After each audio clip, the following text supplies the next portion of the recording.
Hello everyone, I welcome you all to another success story session.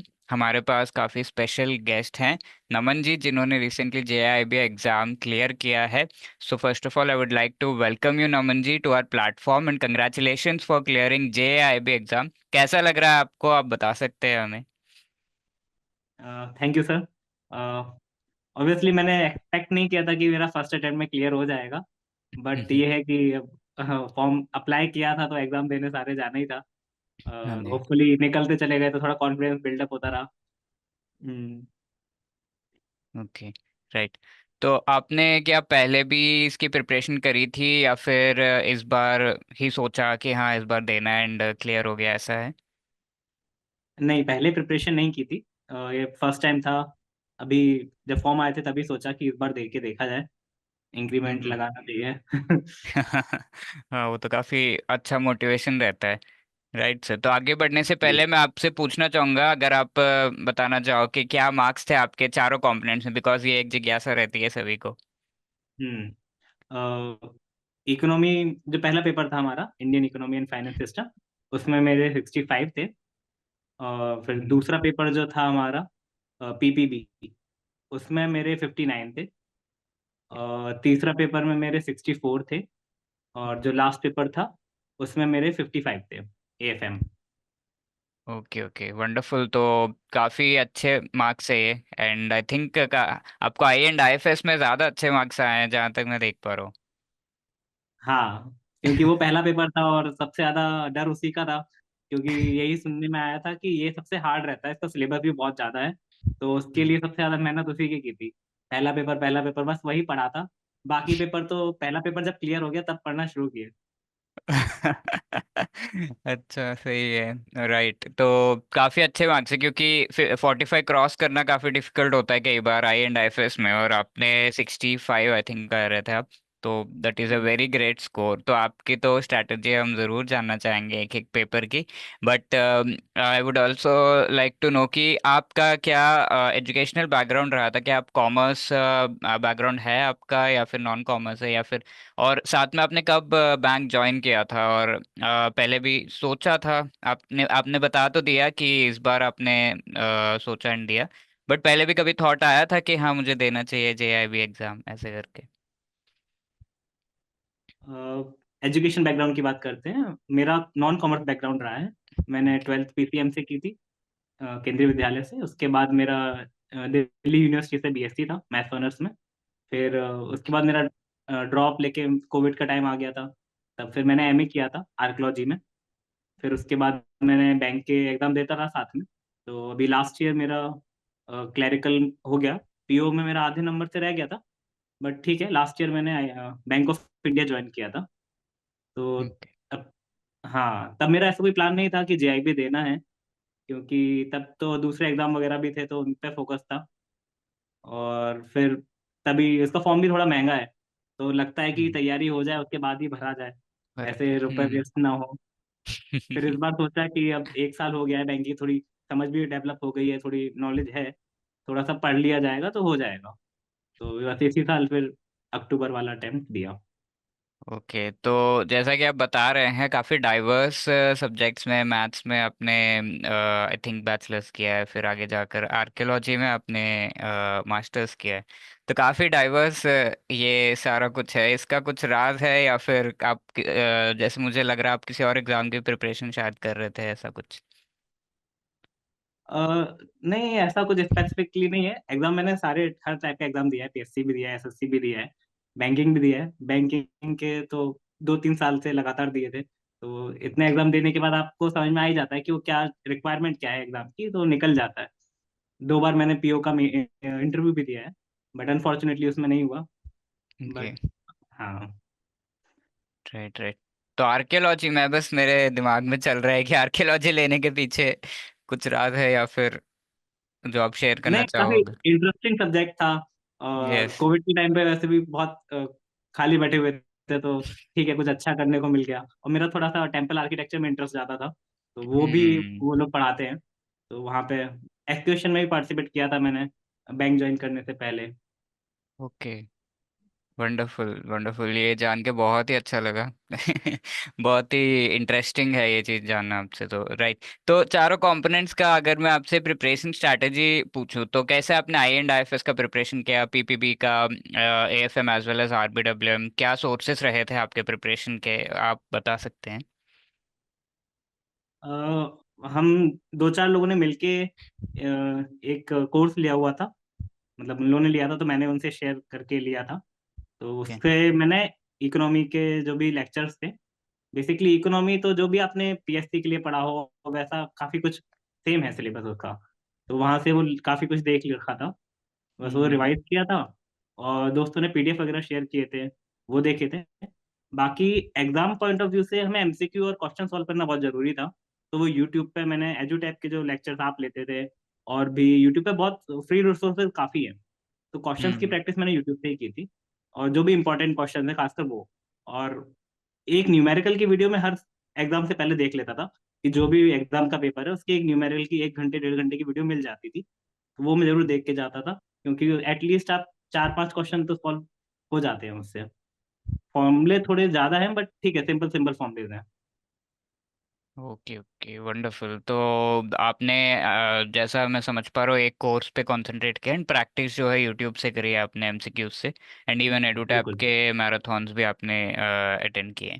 तो it हाँ। Is great to no, ये चारों components का ऐसे ही रहा था प्रिपरेशन स्ट्रैटेजी, या फिर जैसे एएफएम है उसके लिए थोड़ी अलग थी, ऐसा कुछ? अ, पहला पेपर के लिए सबसे ज्यादा टाइम था, क्योंकि सबसे पता है कि हाँ पहला पेपर आना है, उसी की तैयारी कर रहे हैं। तो ये मान लीजिए कि 1 महीना तो हमने पहले पेपर की तैयारी की। फिर जब पहला पेपर क्लियर हो गया सरप्राइजिंगली, तब फिर लगा कि अब दूसरा है, दूसरे की भी करें। लेकिन एएफएम के लिए छुट्टी नहीं है बिल्कुल भी। तो हम्म। एएफएम को साथ में लेके चलना था, तो वो थोड़ा सा मुश्किल था। लेकिन ये है कि एएफएम पीपीबी इनमें इकोनॉमी का काफी कुछ चीजें उसमें भी हैं, सेम सेम है सिलेबस। तो इसलिए ज्यादा दिक्कत नहीं आई। और अगर आपकी रीडिंग हैबिट अच्छी है तो क्वेश्चन की अंडरस्टैंडिंग आपको डेवलप करनी है।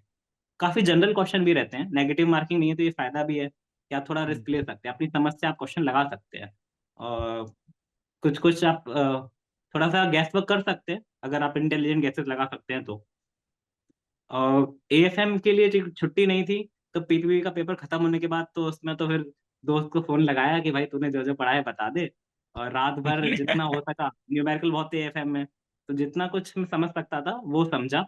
इंपॉर्टेंट टॉपिक्स कर लिए। जैसे कि आपको पता है अलग अलग यूनिट्स हैं। कुछ यूनिट ऐसी हैं, जैसे टैक्स वाली यूनिट थी, तो वो एक हम्म। ज्यादा बड़ी यूनिट नहीं है, उसको कवर किया जा सकता है। और एटलीस्ट आपको इंपॉर्टेंट टर्म्स पता होने चाहिए कि इंपॉर्टेंट टर्म्स कौन कौन से हैं, ताकि क्वेश्चन में वो टर्म्स आएंगे, उससे रिलेटेड वो डाटा पूछेंगे। हो सकता है डाटा आपको एग्जैक्टली ना याद रहे, नहीं याद रहता कि फिगर कितना था, लेकिन अगर आपको टर्म की अंडरस्टैंडिंग है तो आप थोड़ा आइडिया गैस लगा सकते हैं। Okay nice. तो एएफएम के लिए भी आपको काफ़ी कम समय मिला था, ऑब्वियसली ये समझ पा रहा हूँ मैं, एंड थोड़े ही समय में आपने काफ़ी अच्छा प्रिपरेशन कर लिया, एंड मार्क्स भी आई थिंक 55 आप बता रहे थे, तो काफ़ी अच्छे मार्क्स है ये। तो एएफएम में मेरे सबसे ज्यादा थे, 65 एएफएम में थे। इकोनॉमी ओके में 64 थे। आरबीडब्ल्यू वाले में 55 थे, जो लास्ट ओके ओके एग्जाम था। हाँ। राइट, तो 65 इन एएफएम। तो राइट, तो आपने फिर इसके लिए क्या सोर्सेज फॉलो किए थे? बिकॉज एएफएम एक भी एक सबका डर रहता है, जो भी नॉन कॉमर्स है तो उन्हें बताया दिया जाता है कि भाई अब नॉन नॉन कॉमर्स हो, थोड़ा सा तो आपको प्रिपरेशन में मेहनत करना पड़ेगा एएफएम के लिए। तो आपके क्या सोर्सेज थे इसके प्रिपरेशन के? सबसे ज्यादा खुशी मेरे को एएफएम के लिए हुई थी, क्योंकि उसके लिए कुछ भी बहुत कम पढ़ा था और नॉन कॉमर्स बैकग्राउंड था। एएफएम के लिए तो यूट्यूब ही था जो भी था, क्योंकि इतना टाइम था नहीं कि कोर्सेज वगैरह देख पाए, पीडीएफ बुक्स वगैरह खोल पाए। तो एएफएम के हम्म। जो भी इंपॉर्टेंट टर्म्स हैं वो सारे देख लिए थे। इंपॉर्टेंट क्वेश्चन से यूट्यूब पे सर्च किया था, तो आपके भी लेक्चर्स मिल गए थे, उसमें जो जो इंपॉर्टेंट क्वेश्चन आपने बताए थे। तो मैक्सिमम जितना हो सकता था 2x पे या 1.5x पे चला के वो देख लिए थे क्या क्या क्वेश्चन है, कि वो क्या क्या चीजें पूछते हैं। क्वेश्चन काफी हद तक रिपीट भी होते हैं, तो इसलिए प्रीवियस ईयर क्वेश्चन सॉल्व करना बहुत हेल्पफुल था। तो यूट्यूब से जो भी हुआ, और 1 1.5 घंटे की न्यूमेरिकल की वीडियो वो देख ली थी, उसमें से जो जो इम्पोर्टेंट थी चीजें थी वो थोड़ा सा याद रख लिया था। Okay amazing. तो मोस्टली यूट्यूब से ही आपने कर रखी है प्रिपरेशन, तो के हाँ। ये चीज़ है कि यूट्यूब से भी हम कर सकते हैं प्रिपरेशन, अगर हम जो है सही सोर्सेज को फॉलो कर रहे हैं। पिक करके हम उनको प्रिपेयर कर सकते हैं। जैसे एएफएम के लिए नमन जी बता रहे हैं, और आप लोग भी जानते हैं कि न्यूमेरिकल्स होते हैं, तो यू कैन पिक कि हाँ न्यूमेरिकल्स वाले हम जो है प्रैक्टिस अच्छे से करें, जो वीडियो से मैराथन से उसमें अच्छे से पार्टिसिपेट करके उसको देख लें। राइट। तो it is great to know all of this. And ये एक चीज मैं कहना चाहूंगा कि जब भी हम कोई प्रिपरेशन करते हैं, जैसा आपके केस में लग रहा है मुझे कि एक पीयर ग्रुप बन गया था, वैसे ही हमेशा ही हमारा जो सक्सेस है वो हमारा अकेले का नहीं होता है, कई लोग होते हैं हमारे पीछे बैकग्राउंड में जो जरूर हमें हेल्प करते हैं। तो आप किसी को मेंशन करना चाहेंगे अपने फैमिली मेंबर्स या फ्रेंड्स, तो ऑब्वियसली आई थिंक है कोलीग्स जिन्होंने आपको सपोर्ट किया in this journey of preparation. हाँ बिल्कुल, घर वालों का सपोर्ट है, दोस्तों का सपोर्ट है। एक दोस्त है जिसने लास्ट ईयर दिया था, तो उसका इकोनॉमी वाला क्लियर नहीं हुआ था। तो ऑब्वियसली मेरे, जबकि वो पढ़ने में भी अच्छा है तो मेरे को लगा जब उसका नहीं हुआ तो मेरा कैसे होगा, तो इसलिए मैंने थोड़ा ज्यादा मेहनत की इकोनॉमी वाले पे। और इकोनॉमी वाले का फल ये था कि बाकियों में उसने बहुत हेल्प करी इकोनॉमी के सब्जेक्ट में। यस। और बाकी आपने एक प्रीवियस ईयर के पीडीएफ वगैरह भी प्रोवाइड किए थे। एक लिंक थी, उस पर आपको डिटेल्स वगैरह और ईमेल आईडी डाल के सबमिट करना था। तो ईमेल पर मेरे पे एजुटेप ने प्रीवियस ईयर क्वेश्चन भेजे थे, वो जरूर मैंने देखे थे। क्योंकि क्या होता है, टाइम कम है, तो आपको पता होना चाहिए कि वो क्या पूछ रहे हैं, रिक्वायरमेंट क्या है एग्जाम की। यस। दैट तो प्रीवियस ईयर्स भी आप पेपर्स ने और क्वेश्चंस ने भी आपको काफ़ी हेल्प की एग्जाम में, I can see that because IBF का है, जेआईबी में तो एटलीस्ट रिपीट करता है, एंड आगे बाकी एग्जाम्स में भी, बट हाँ जेआईबी में काफ़ी टॉपिक्स रिपीट होते हैं, क्वेश्चंस भी आई थिंक रिपीट हो जाते हैं सेम टू सेम कई बार, obviously with change in numbers. तो आई थिंक दैट हाँ ऑल्सो मैसेज हेल्प। होते हैं। That also helped you. Right. तो फ्रेंड्स फैमिली सभी का सपोर्ट था, बट कई बार हम जब प्रिपरेशन करते हैं थोड़े चैलेंजेस तो होते हैं। एंड आपका क्या रूटीन रहा था एग्जाम से एक महीना पहले से आप प्रिपेयर कर रहे थे, आप बता रहे हैं, तो डेली का रूटीन क्या रहता था उस टाइम पे? क्या कोई मेजर चैलेंज भी आपने फेस किया ड्यूरिंग द प्रिपरेशन, या फिर ठीक है एकदम नॉर्मल था आपका प्रिपरेशन का पूरा साइकिल? नहीं, consistency is the key. But यही है कि कंसिस्टेंसी आ नहीं पाती। बैंक के साथ खासकर जब आप तैयारी करते हैं, तो दिन भर बैंक में काम करके आते हो, तो सोचते हैं कि अरे क्या पढ़ना, थोड़ा देर आराम कर लेते हैं, कुछ देख लेते हैं, मूवी देख लेते हैं। But yes. ठीक है, आप ट्रैवल करते वक्त कभी थोड़ा बहुत कुछ पढ़ लिया, सुन लिया। इवन बैंक में जब खाली बैठे हैं, तब आप कुछ नहीं, एक वीडियो लगा के, ईयरफोन लगा के क्वेश्चंस लूप पे सुन सकते हैं, तो थोड़ा सा दिमाग में चीजें बैठती हैं।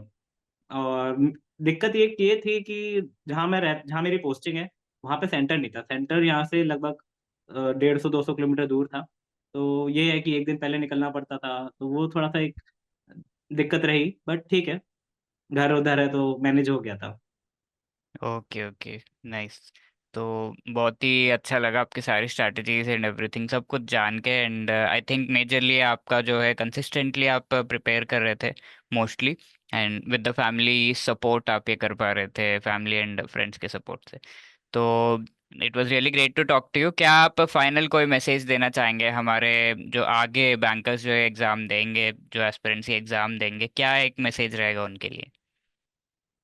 बिल्कुल, अगर आपने एग्जाम भरा है तो एग्जाम स्किप मत करिए, एग्जाम देने जरूर जाइएगा। क्या पता हो जाए और अगली बार कम देना पड़े या ना देना पड़े दोबारा एग्जाम आपको। बाकी आप उसको थोड़ा थोड़ा पढ़िए। ऐसा नहीं है कि आपने अगर फॉर्म भरा है तो बिल्कुल नहीं पढ़े, ऐसे निकल जाएगा, नहीं, पढ़ना तो आपको पड़ेगा। अगर आप थोड़े भी एफर्ट लगा लेंगे तो निकल सकता है। बाकी thanks to you and your team, जिन्होंने अच्छे अच्छे वीडियोस डाल रखे हैं, जिससे कि मेरे रिवीजन में बहुत हेल्प रही। इंपॉर्टेंट क्वेश्चंस जो आपने डाले थे, बहुत मदद रही उनसे। ओके ग्रेट सर, बहुत अच्छा लगा कि आपके सक्सेस के जर्नी में हम भी थोड़ा पार्ट बन पाए तो ग्रेट टू नो कि यस नमन जी के जो प्रिपरेशन का पूरा इनका प्रोसेस था, उससे हम ये सीख सकते हैं कि हाँ थोड़ा हमें प्रिपरेशन करना है, थोड़ा जो है सपोर्ट भी मिल जाता है, फ्रेंड्स का एक अच्छा पीयर ग्रुप बन गया तो उससे अच्छा और क्या हो सकता है।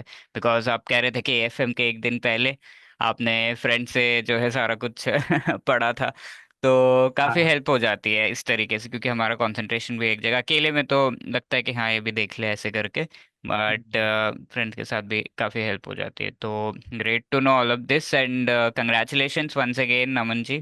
Thank you so much for coming on to our platform, and पूरी टीम के तरफ से आपको all the best for CAIB and आगे के जो बैंक प्रमोशन एग्जाम्स आप लिखेंगे, all the best for that.